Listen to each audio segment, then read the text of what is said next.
Hello and welcome to this edition of Consciousness Raising Online. My subject matter today is a very, very emotional subject.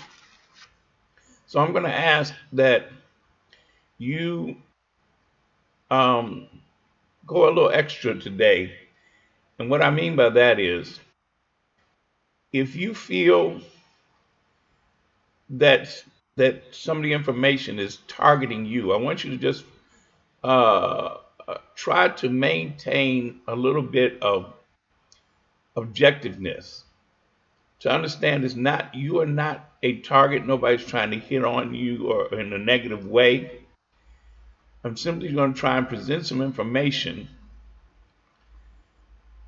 and I want you not to jump to defensiveness. Okay? And I say that whether you're light skinned, dark skinned, in the middle, whatever. Because what I'm going to do over the next few weeks actually is deal with the 4 points of black division. These are 4 areas that cause black people to be divided. And I can't think of one that is more strongly divisive than what is called colorism. And this is something that pervades our communities wherever we are really on the planet. But it's in our families, it's in our relationships, it's in everything that we do. Some of us are more conscious of it than others. Some of us look at it and say, "Well, that's not something that's important," and others, it's very important. It's very emotional.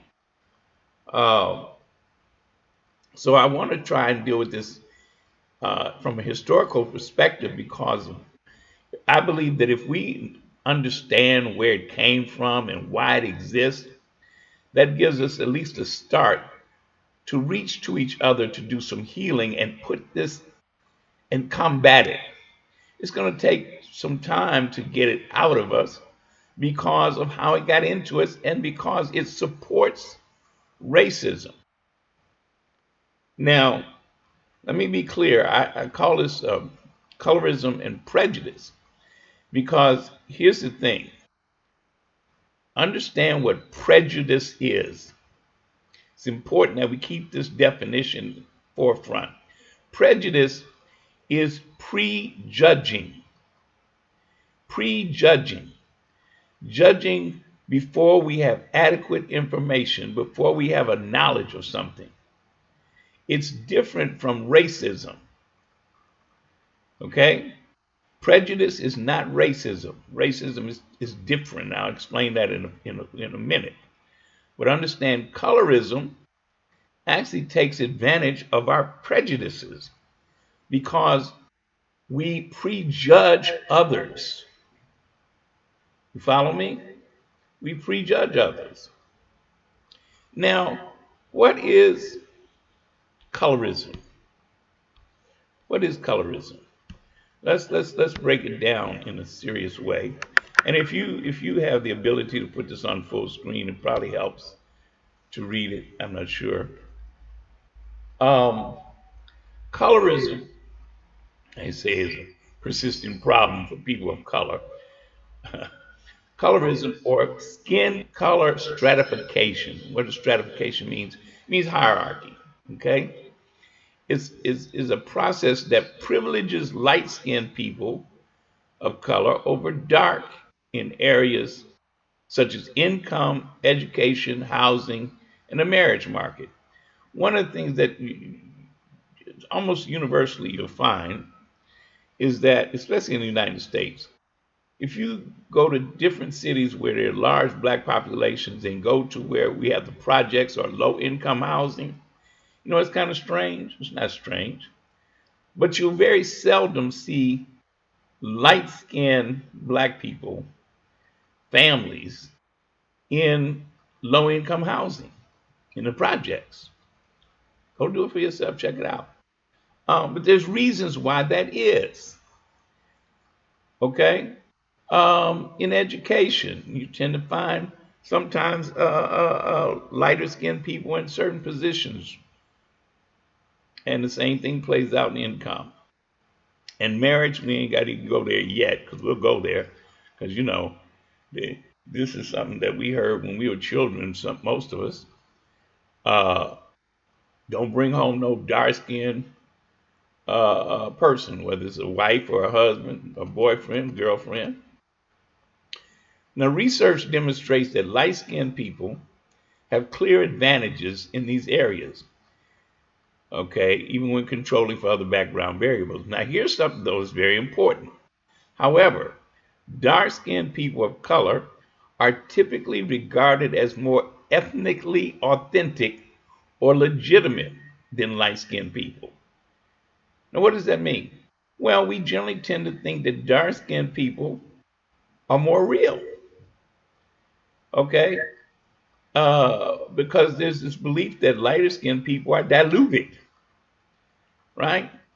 And we do have the expression that tends to be a mantra for darker skinned black folks is we say, the blacker the berry, the sweeter the juice, okay? And all throughout nature, this is actually true, that the darker, more colorful fruits, vegetables, trees, flowers, they're basically genetically superior. Okay, colorism is directly related to the larger system of racism around the world.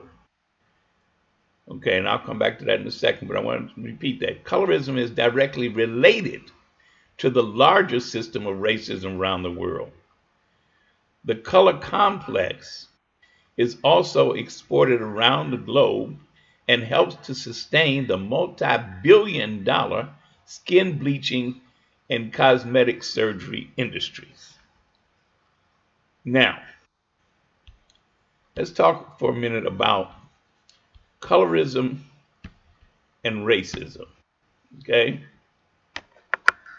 Um, The term colorism describes the system that privileges the lighter skin over the darker skinned people. Now, there's a difference between racism and colorism. These processes are completely interconnected, though. We can see that if we simply understand the fact that without racism, colorism wouldn't exist. Think about that. If there was no racism, colorism wouldn't exist because there would be no reason for colorism. Colorism rests on the privileging of whiteness in terms of phenotype, aesthetics, and culture.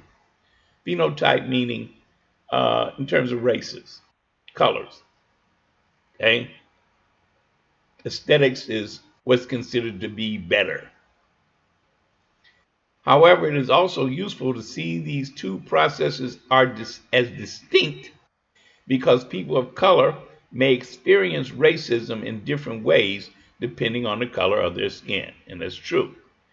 Think about it. We have this mythology, this belief that all the light skinned enslaved Africans would always be working in the house, and so they had it better.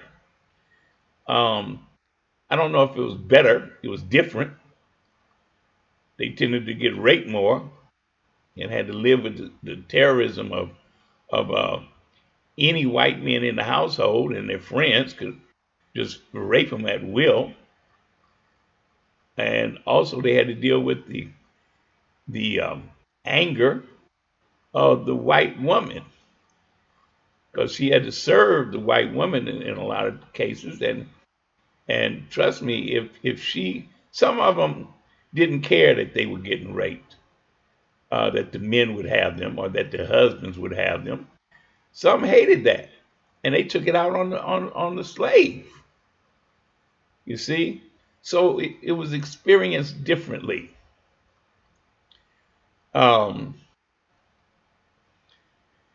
it's this is what I meant by it's so emotional because some of us who are darker skinned, we have a thing about light skinned people. Some of us literally dislike light skinned people simply because they're light skinned. We don't even know why. Okay, but let's look at some of the things that have come out of that. Why we have this thing about light skin, dark skin, and the privileges involved. We have the color stratification: black, brown, tan, mulatto, light skin, white. We have a rhyme that I know most of us know. If you black, stay back. If you brown, stick around. If you're yellow, you're mellow. And if you're white, you're all right. And some variation of that basic rhyme. It was a stratification of color. Okay? And we taught it to each other from the time we were children. Now, the paper bag test. Now, some of y'all might be too young to know about this, but it's still actually practiced on some levels, even though they might not pull out the paper bag. But this is actually true. In many areas, now it says here brown paper bag test of the 1960s. No, it went on before that. Entrance into certain parties or organizations depended on whether or not you were darker than a brown paper bag. They used to use it sometimes for fraternities and sororities. They used to use it, especially in the South, for churches. Certain churches, you couldn't become a member of it unless you could pass the paper bag test. Okay? A lot of different things. Brown paper bags. The Blue Vein Society. Now, this is another one that some of us know and some of us don't know about. And it had to do with the fact that if you were light skinned enough, that you could see the veins in your hands or your arms or whatever, they appeared to be blue. So blue blood, well, the idea of blue bloods was considered to be upper class whites were blue bloods. So if you were light enough that you looked like you had blue veins, it was idea that you had blue blood. Now the original goal was to establish a group of black people who could hold up a particular demeanor in society, whether they could act like they had first classness, whether they were upper class, okay? And so they would pretend to be upper class. Some didn't pretend, they actually believed they were upper class. Then you had colored tax parties. Now, this one they used to do, well, in certain places, even up north. The darker your date was, the more you had to pay to get into the party. Okay? Now, we also had what was called the black tax. And that was similar.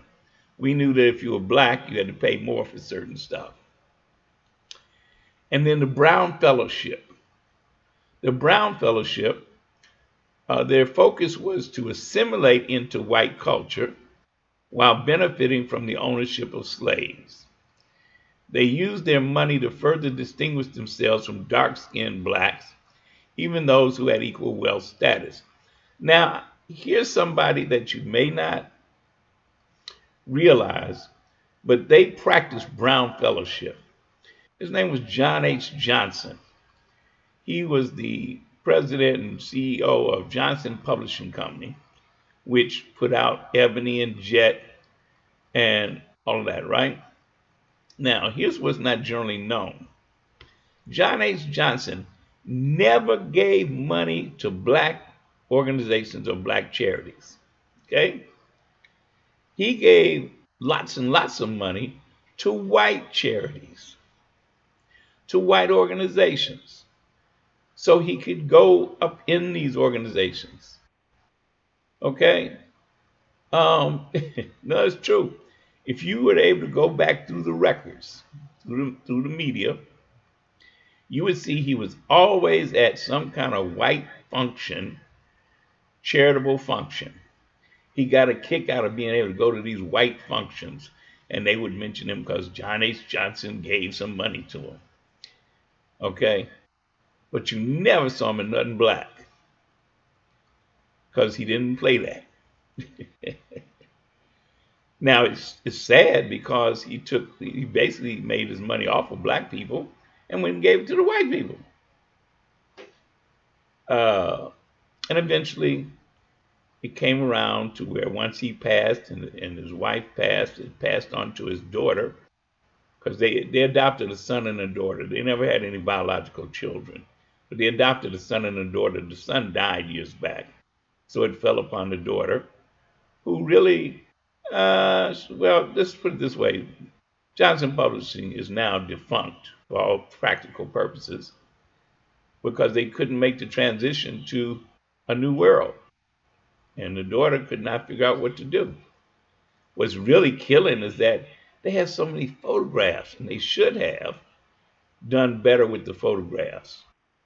Okay, those are still kind of up in limbo because that's one of the greatest archives of photographs that exist about black people. Yeah. Okay, but in other words, those are just some of the ways in which we practice colorism, or colorism is practiced by us. And we have a lot of stereotypes. Now, some of these names right here, some of us, we know we have either called people or been called in our life. Monkeys, tar baby, jigaboo, high yellow, coconut, light bright Daniel White. What's some of the others? I know you can think of some yourself. Okay. Oh, red bone. Oh yeah. It's lots of terms, right? I'm talking about that we call each other or have called each other, and they reinforce the ideas. It reinforces the ideas of color, the shade of color that you are, or that somebody else is, determines how they should be treated. And that's what a prejudice is. It prejudges them. When you see a person's skin color, you prejudge them as to what they are worth, as to how they should be treated. And this is not just something in the United States. This is global. And it's global because we have the stratification color. Look at this. This is a world map, right? Now, and this is real. The human skin color distribution. There's a reason that we see it this way. There's a reason that it is this way. Um, Over on the far right, what is it? That's Australia, ain't it? Okay. Uh, and of course, you know the bottom half of South Africa is some of the darkest places, the darkest people on earth, right? Middle and southern Africa. Okay. Um, and that goes along with the weather too. The colder it is, the less of us that's there. Those of us that's trapped in the United States, we're trapped too. We hate winter. That's very true. We hate winter. And when you see some black people that love winter and love the cold and love the snow, yeah, okay, I'll get to that in a minute. Oh, let me deal with it right now. What we have to understand, especially in the United States, no matter what shade we are, if we've been here, we have the minds of white people. Now, what does that mean? What are you talking about? We got the minds of white people. Look, this is just the truth. We have been given the minds of our oppressors, of our makers. Who made us? When they took away what we used to be and they replaced it. What did they replace it with? They didn't replace it with air. They replaced our languages and our culture and our knowledge of history with their languages and their knowledge of history. They gave us their minds. And so in reality, we look out at the world through white minds no matter what color we are. That's why some of us really do appear to be crazy, because we are.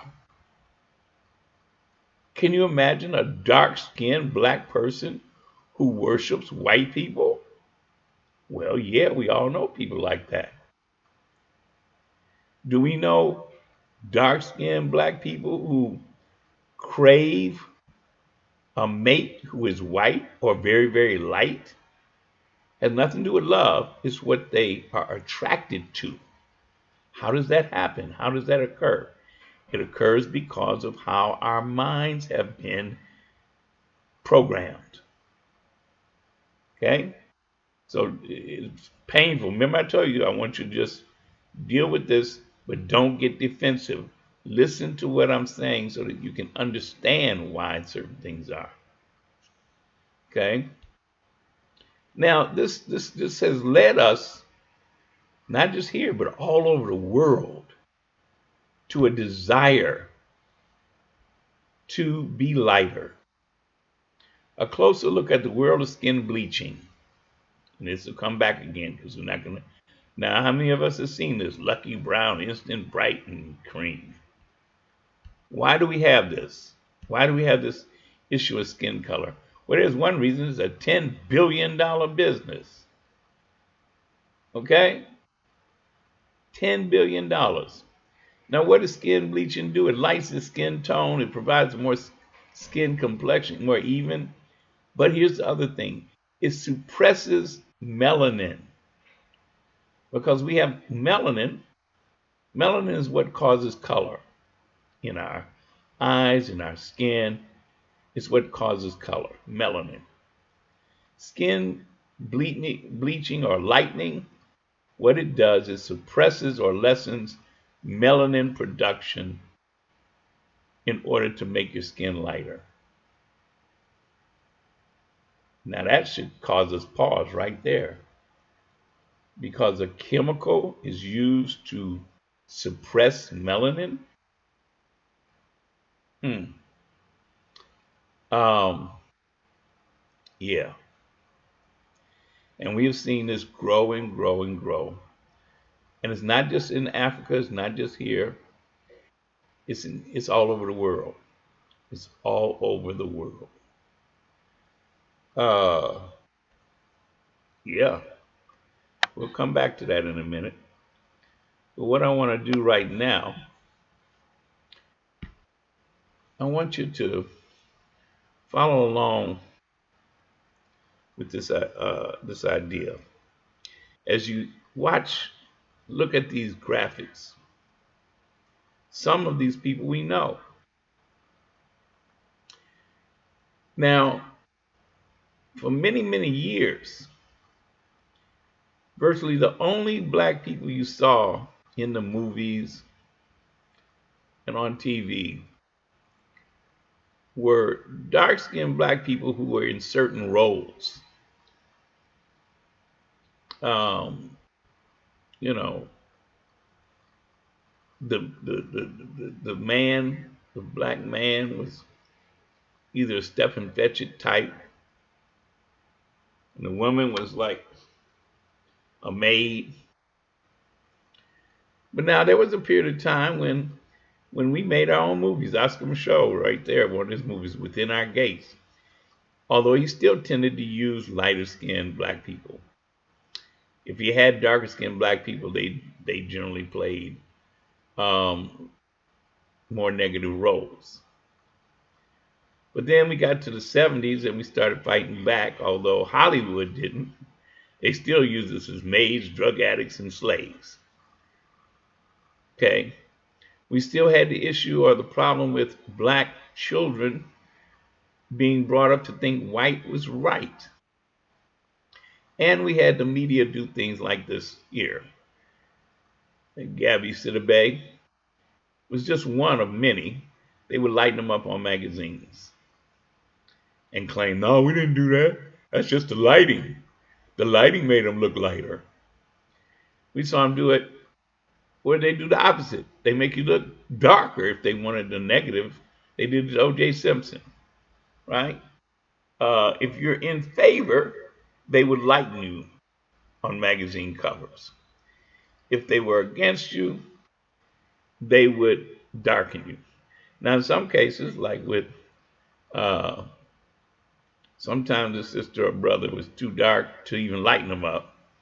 And so they would put them in bright, bright situations where they would look brighter.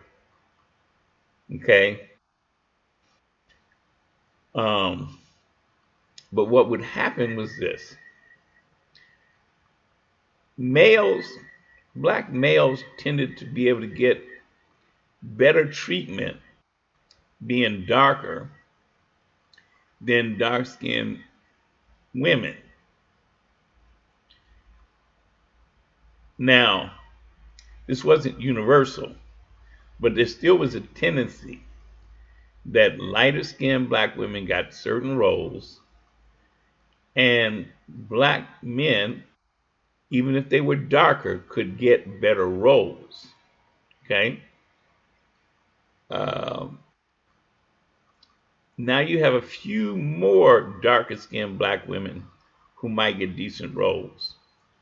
But that's still, when you look at the total range of people, black people in entertainment, oh, it's still bad. One of the worst ways we see that being reflected historically is with rap videos. When you have brothers who should know better, but they don't know better because they have been programmed, they will put only light skinned or bright skinned black women in the videos, right? And then they defend it because they defend it by saying, well, that's what I like. And that's been an excuse used from time to time from brothers say, well, I can't help it. I'm just attracted to lighter skinned women. As if that just pops up out of the thin air. There's a reason for that. You've been programmed. Okay? Whenever a brother says, well, I only date light skinned women, I only date white women. Now you have some folks say, well, that's okay because love has no color. That's bull. If a person only dates a particular race, they are prejudiced against the people they don't date.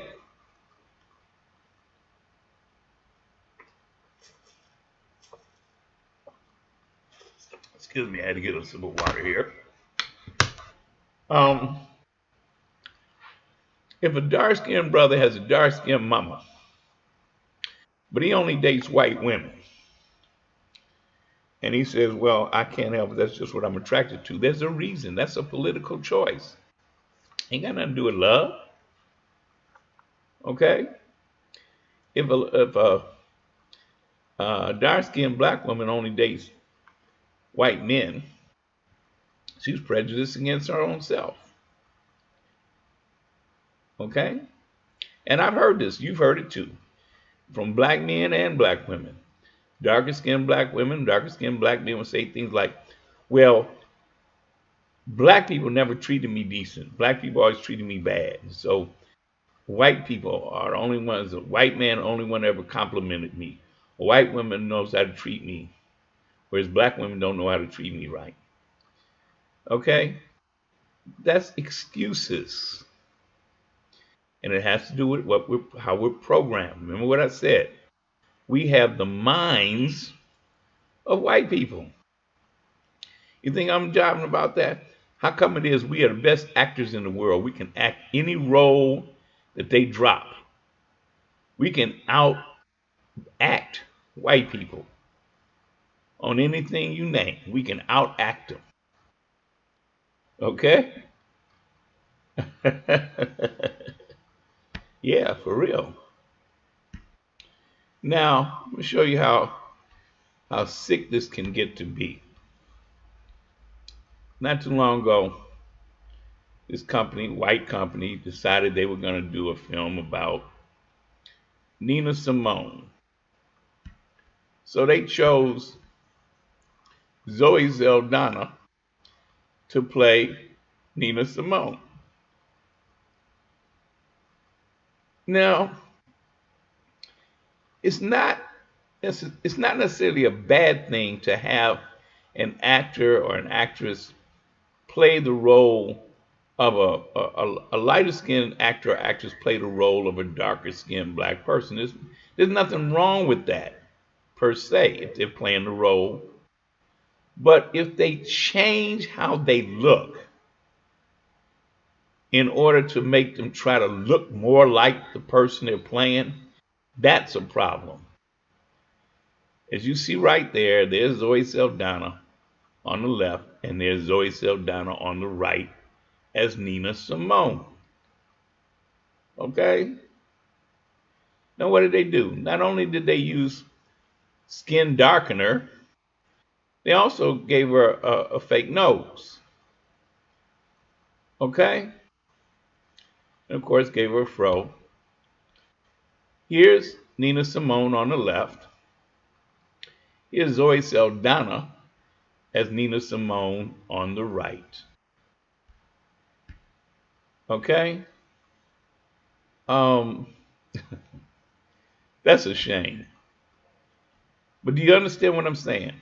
There's nothing wrong with playing a character, um, and you don't have to be shade crazy. I'll give you a good example.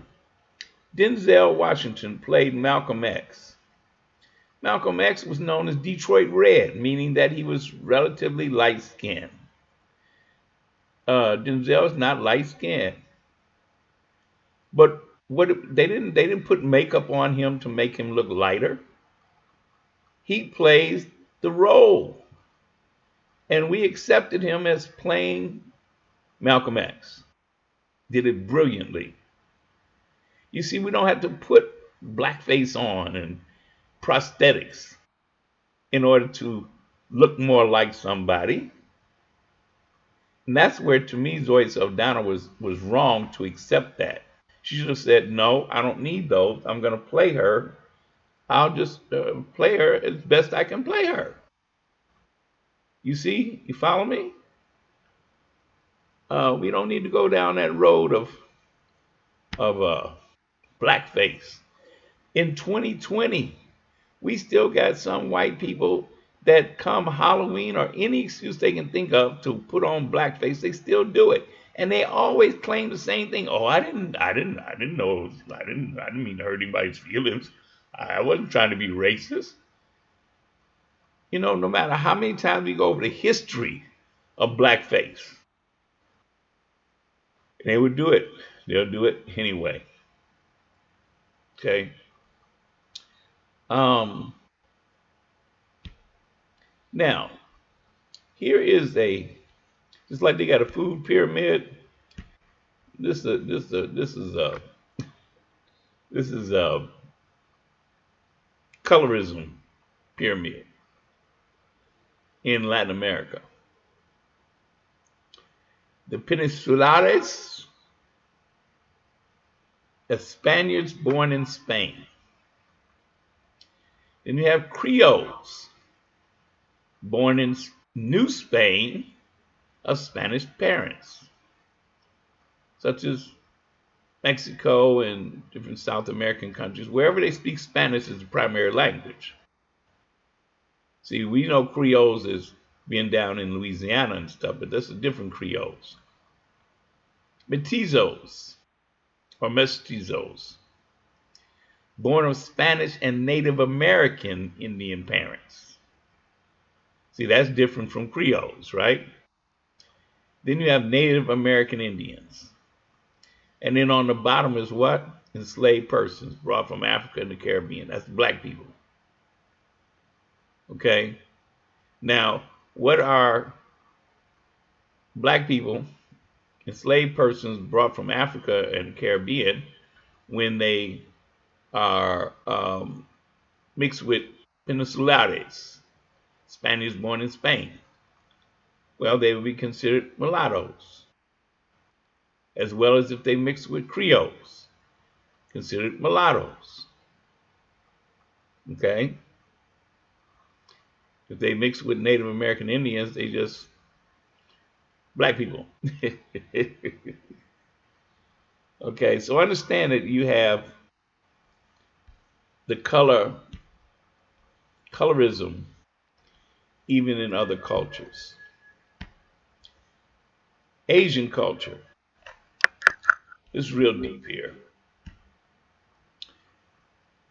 Colorism in the Asian culture.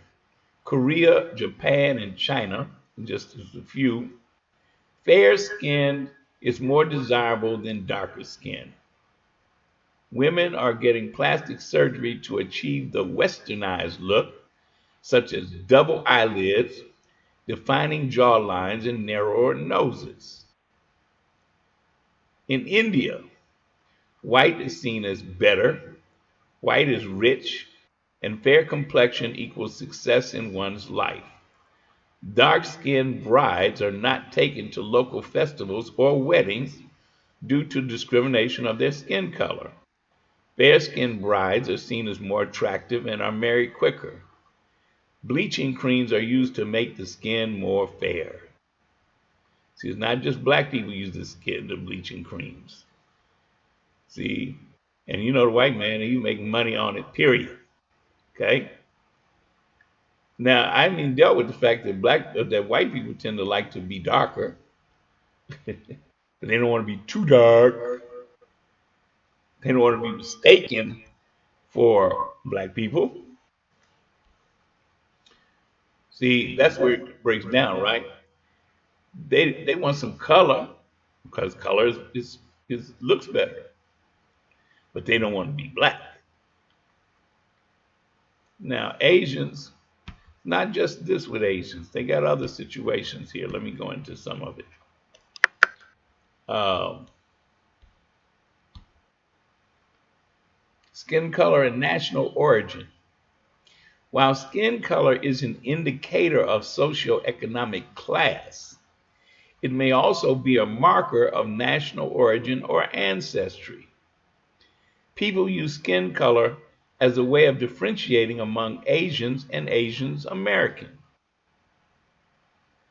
such as to identify who is of Chinese, Korean, Japanese, Cambodian, Laotian, and South Asian ancestry or origin. See, y'all didn't know that they do that between themselves. See, just like we black people, we differentiate between each other based on our skin colors.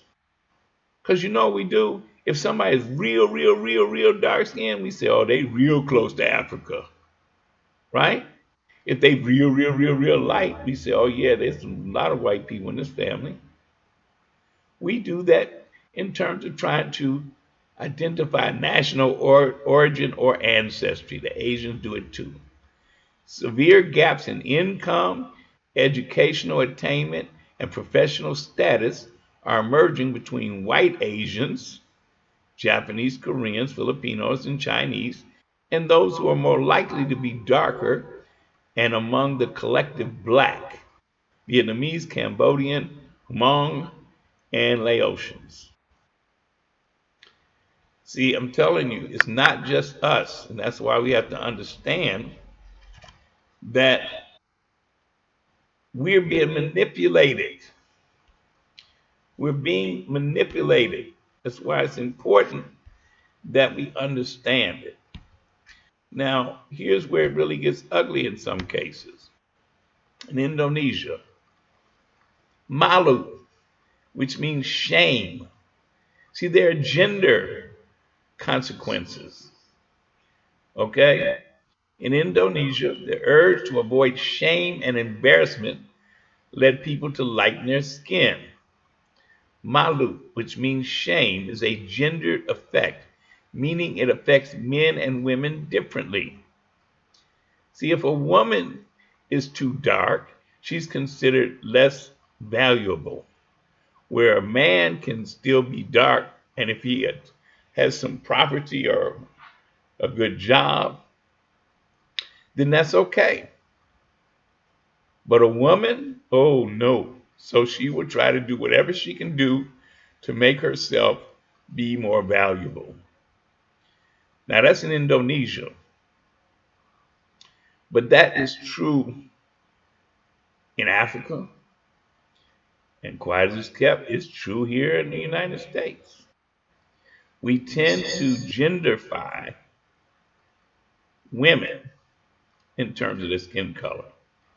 It's much more difficult for a darker skinned black woman than it is for a darker skinned black man, and that there's differences how we're treated.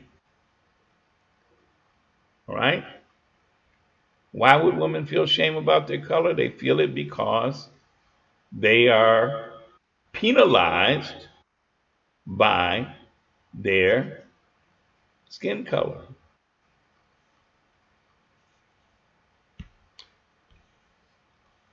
Latin America, same thing. Colorism in Latin America. How is skin color stratification in Latin America related to colonialism? Because they did what I did when I showed you that pyramid. Okay? Now, that frame that just went by, you know, it's interesting how quickly you see women of different cultures identify quickly with whatever skin tone they see themselves as on the chart. You know, they will figure out, oh, I'm this one, I'm that one. You're this one, you're that one. Okay? You don't want to be down the line of darker ones, you want to be on the lighter ones. So as sad as that is, it's cultural, it's global, and I bet money that the companies that you find that are making quite a bit of money on skin bleaching creams and all of that, yeah, those are white-owned companies. Um, in South America, before we leave there, assimilation by blending and mixing races, supported by the government, was also known as the whitening policy of Latin America. That's what they tried to do in certain countries, Venezuela and a few others. They tried to make the darker skin go away by blending them, by having white Spaniards and white Portuguese um,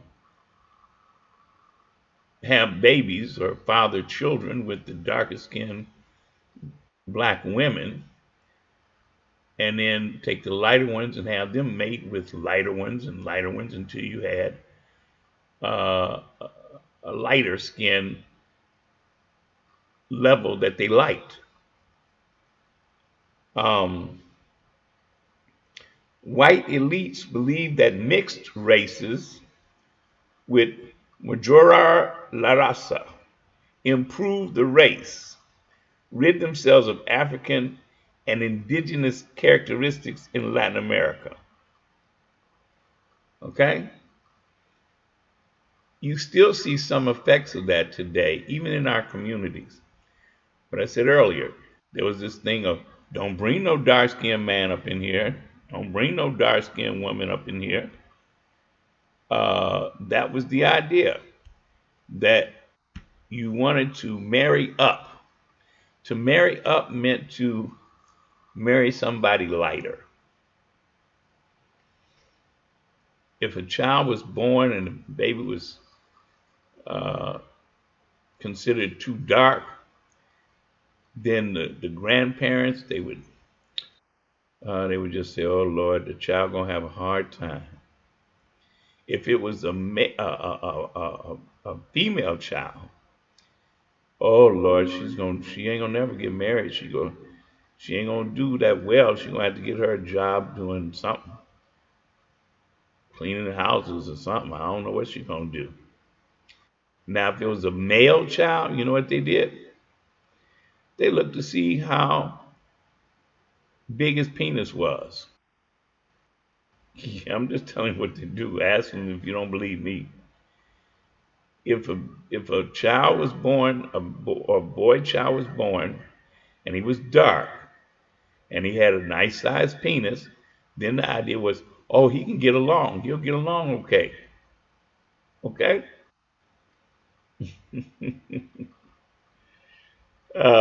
Yeah, y'all laugh, but that's true. Say, well, at least he got a big penis. Okay, he can get over. Um, Now, in the last few years, and this is something that is headed for some serious issues. The last years, we have seen an explosion of dark-skinned women achieving great things. See, here's the difference. Lighter skinned women can find success in ways that have more to do with the fact that their light skin gets them easier access. Darker skinned black women or darker skinned women have to truly achieve something. They have to be good at something. Okay? So, for an example, uh, when we look at athletes, if you're a dark skinned athlete, you can be accepted if you are extremely good.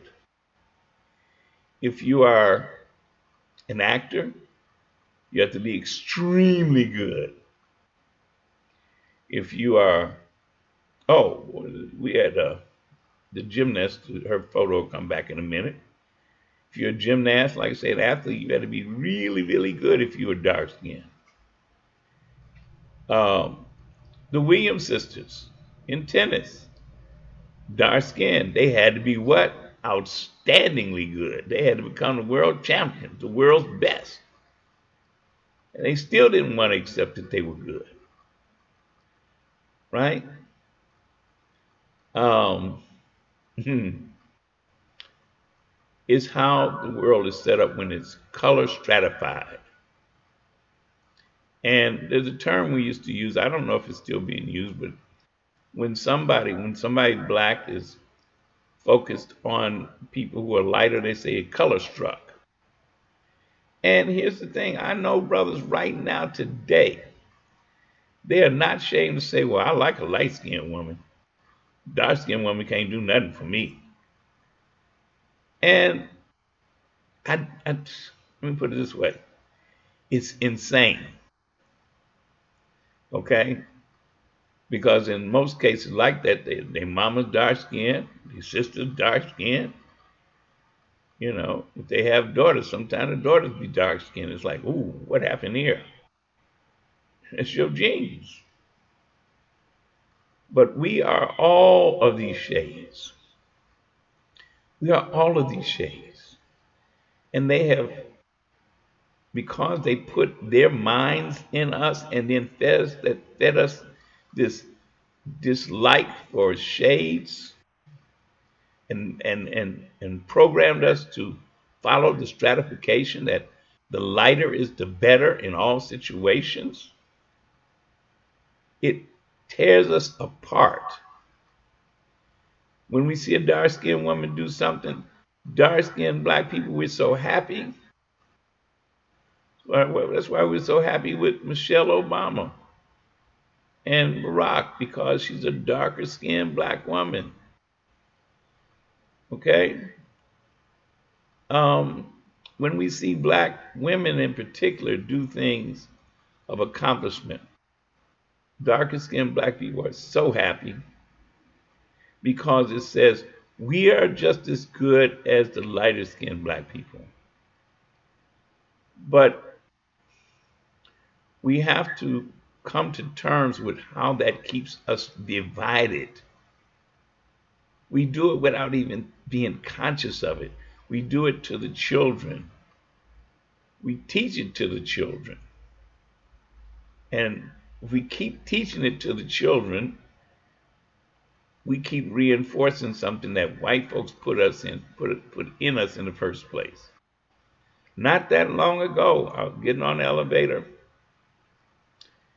and my building, I live in a building with a lot of seniors, and nice lady, I guess she's probably 85, 90 years old, and she looks at me. You know what she says? She said, "Oh yeah, you got that pretty good hair." I was so taken aback because I haven't heard that in I don't know how many years. But all I could say was, "Well, thank you." And I was embarrassed to say that because I can't try to lecture an elder sister on how that's not true. My hair is the same as yours or yours or yours. There's no such thing as better hair. And now there's some folks say, well, no, that's not true. No, there's better grades of hair. Better grades how? Better grades how? Well, the finer it is, the easier it is to take care of. Is it? Or is it easier to take care of in certain ways? Okay? We got a movie coming out soon about Madam C.J. Walker. Madam C.J. Walker is touted as being the first self-made millionaire of black woman in the United States. But now, some folks are bad-mouthing her because they said, well, she was, she made straightening combs and hair products for women to straighten their hair. Made them ashamed of their natural hair. And that's not true. What Madam C.J. Walker did was this. At certain times in this country, the majority or the biggest areas for black men to work was as servants to white men on the trains. They were called Pullman porters. Yeah, that's what they did. They served white men, primarily white men. They worked hard and they helped create a so-called black middle class. But they had to follow certain rules. In fact, Pullman, he picked and originally ex-slaves because he said they work cheaper and they know how to serve. And then he took the lighter ones, he put them in certain functions. He took the darker ones, put them in certain functions. Okay? Now, in that same time period, black women, The largest workforce of black women did what? They were domestics. They went and worked in the white folks' houses. And they primarily worked under white women.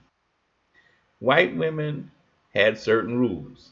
If you was coming there to their house as domestic, you had to have your hair pressed because they did not want you to come up in their house with a natural. So what Madam C.J. Walker did, she helped those women be able to go to work because she made it easier for them to have their hair pressed. Okay, now you can criticize that all you want, but the real culprits are the white women who demanded that black women press their hair to come in order to come to work. Okay? Now, hopefully what we can do from this point on is we can learn slowly but surely to love ourselves first. And we do that by understanding what's in our heads. Get out of the fanciful notions that how we are attracted to each other is just simply a matter of love and luck and all that. No, we have been programmed. And we have to begin to tackle that, to take that apart and learn to love ourselves. Do you know that a lot of us in the United States, black folks in the United States, really can't look at black people from African countries in a positive way? We just automatically go into a mode that starts criticizing them in ways that are just ignorant. Whereas at the same time, if somebody shows them some white people from Europe, they'll find ways to uphold them. That's because we have been programmed. Programmed. So we got to learn to love our blackness in all the shades, in all of its glory, until we can manage to bury colorism. And we do that by fighting to kill racism. Because if there's no racism, there's no colorism. And we kill racism by fighting for justice. All right? Well, here's what I'm going to do now. I'm going to close out.